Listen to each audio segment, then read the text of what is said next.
Hello to everyone watching across Africa and to everyone who believes this continent deserves the right to shape its own future. There are moments in history when a region stops asking for permission and starts challenging the entire structure of power around it. And right now, that moment may be unfolding in the Sahel. Mali, Burkina Faso, and Niger are no longer hiding their confrontation with France. After expelling French troops, cutting military cooperation with the West, and tightening security ties with Russia, the AES alliance is now openly challenging French influence at the United Nations itself. Bamako is no longer speaking like a government under pressure. It is speaking like a state determined to redefine the rules of power in West Africa. But behind the speeches and flags, the situation is becoming extremely dangerous.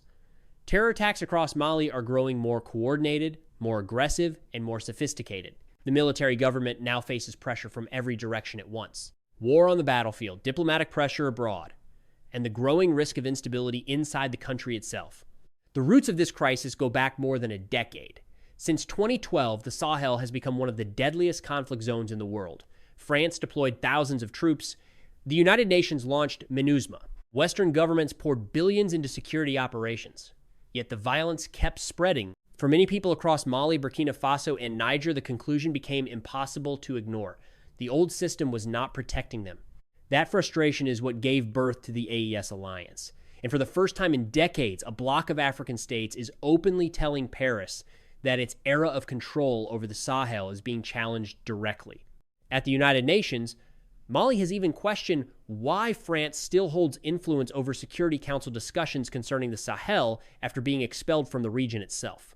For Bamako, this is no longer just about security. It is about sovereignty, dignity, and who has the right to tell Africa's story.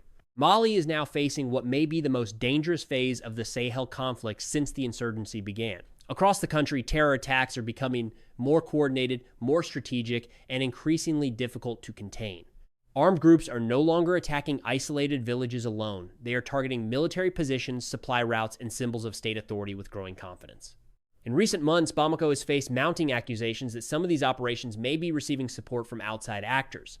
The government has repeatedly suggested that the crisis is no longer purely internal. From the perspective of the military leadership, Mali is now confronting a combination of terrorism, geopolitical pressure, and information warfare all at the same time. The situation in northern Mali remains especially sensitive. The Azawad question has never fully disappeared. Historical divisions between the North and the South continue to shape the conflict, and Bamako increasingly fears that separatist movements and extremist groups are benefiting from a broader international power struggle inside the Sahel. This is why the rhetoric coming from Mali has become so aggressive at the United Nations. Government officials argue that some international actors speak loudly about human rights violations while remaining far quieter about the expansion of armed groups destabilizing the country. Whether those accusations are fully accurate or not, one reality is becoming impossible to ignore. Mali no longer sees this conflict as a normal counterterrorism operation. It sees itself trapped inside a much larger geopolitical confrontation. And for the leaders of AES, the stakes are enormous. If Mali loses control of the security situation, the entire image of the new Sahel alliance could begin to weaken. Bamako is no longer fighting only for territory. It is fighting for the survival and legitimacy of the entire AES project. As French influence declined across the Sahel, another power quickly moved into the vacuum.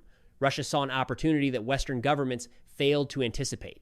Through Wagner, and now through Africa Corps, Moscow positioned itself as the security partner willing to work with the military governments of Mali, Burkina Faso, and Niger without demanding political reforms or election timeline. For the leaders of AES, that difference matters enormously.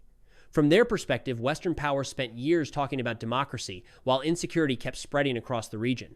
Villages were abandoned. Thousands died. Entire communities lost faith in the promises of international intervention. Russia offered something different: weapons, military advisors, intelligence cooperation, and most importantly, public recognition of the sovereignty claims made by the new governments. But this shift has also triggered alarm across Europe and the United States. Western officials fear that the Sahel is becoming a new geopolitical battleground where Moscow can expand influence while weakening traditional Western partnerships in Africa. Many analysts also worry that military dependence on Russia could eventually create a new form of strategic dependency for AES itself. At the center of this struggle lies something even bigger than security: Resources. Niger's uranium remains critical for European energy interests. Mali and Burkina Faso possess major gold reserves. Control over the Sahel increasingly means influence over strategic minerals, energy routes, and political power across West Africa. This is why the conflict can no longer be understood only as a fight against terrorism. The Sahel is becoming a battlefield over who will shape the future political order of Africa itself. And in that battle, both Western powers and Russia understand that influence over narrative may become just as important as influence on the ground. The rise of AES cannot be separated from the personalities leading it. In Mali, Assimi Goita has transformed himself into the symbol of resistance against foreign pressure. His government presents itself as the defender of sovereignty, dignity, and national control over Mali's future. Every confrontation with France at the United Nations strengthens that image among supporters across the Sahel. In Burkina Faso, Ibrahim Traore has become something even larger than a military leader. For many young Africans, he represents a new generation of Pan-African leadership. His speeches focus on self-reliance, resource sovereignty, and the idea that Africa must stop depending on outside powers to define its future. Across social media, his popularity continues to grow far beyond Burkina Faso itself. Meanwhile, Niger's Abdourahmane Tiani plays a quieter but strategically critical role inside AES. Niger's uranium reserves give the country enormous geopolitical importance. By moving away from traditional Western partnerships, Niger changed the balance of power across the region almost overnight. Together, these leaders are reshaping political psychology across parts of Africa. For decades, many governments avoided openly confronting major Western powers. AES is doing the opposite. Its leaders are directly challenging old diplomatic structures, foreign military influence, and what many supporters describe as a post-colonial system of control. This is why the conflict in the Sahel now goes far beyond weapons and military operations. It has become a struggle over narrative, identity, and who has the authority to speak for Africa. For many Africans, the message coming from AES is emotionally powerful. Africa should not always be explained by outsiders. Africa should be able to tell its own story, define its own priorities, and decide its own future without permanent foreign supervision. What happens next in the Sahel could shape the political future of Africa for years to come. At this moment, three major scenarios are beginning to emerge. The first is military escalation. If attacks inside Mali continue growing, AES could respond with even stronger cross-border military coordination. Security operations may intensify across Mali, Burkina Faso, and Niger as the alliance attempts to prove that it can protect the region without depending on Western military structures. The second scenario is the consolidation of AES power. If the alliance manages to stabilize key territories while maintaining popular support, it could inspire other African states to rethink their own relationships with former colonial powers and external security partners. But there is also a third and far more dangerous possibility: prolonged instability. If insecurity continues spreading while economic pressure increases, frustration among civilians could eventually rise. Symbolic victories alone cannot sustain governments forever. People ultimately want safety, jobs, food, and stability. This is why the Sahel has become much more than a regional security crisis. It is now a test of whether African sovereignty can move beyond speeches and become a functioning political reality. Because in geopolitics, no crisis appears by accident.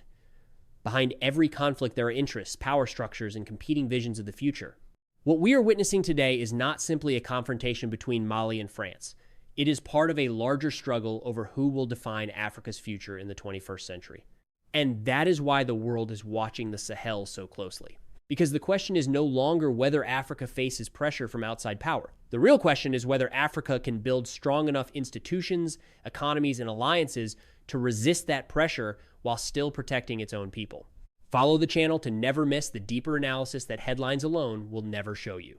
Because in the next video, we will go deeper into the hidden power structures behind the United Nations system itself and why many African governments increasingly believe the rules of global diplomacy were never designed to truly serve Africa. History does not belong to the strongest. It belongs to those who understand the rules of power.